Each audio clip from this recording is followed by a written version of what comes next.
Yigitlarga sevgan, yaxshi ko'rgan qizini olib berishmagan, yaxshi ko'rgan yigitiga qizlarni uzatishmagan, bizga to'g'ri kelmaydi degan. Ota-onalar hal qilgan bolalarning taqdirini. Va mana shu yerda chiroyli bitta maqolga ko'zimiz tushdi. Sevmagan inson bilan yashash jonga qasd qilishdir deb nomlanadi bu. Sevmasdan yashash bu qamoqda yashashdek. Bu asta-sekin o'zingizni yo'qotish, yuragingizni, ruhingizni, haqiqiy meningizni so'ndirish demakdir.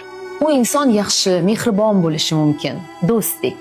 Sizlar birga choy ichasiz, kulishasiz, hatto bolalaringiz, umumiy qiziqishlaringiz, yillar davomida yig'ilgan xotiralaringiz bor. Ammo shom tushgach siz uning yonida yotib, yuragingizdagi bo'shliqni ko'z yosh bilan to'ldira boshlaysiz, chunki u sevganingiz emas. İçingizde nimadir norozilik bilan shivirlaydi. Bu emas. Bu hayot men kutgan hayot emas.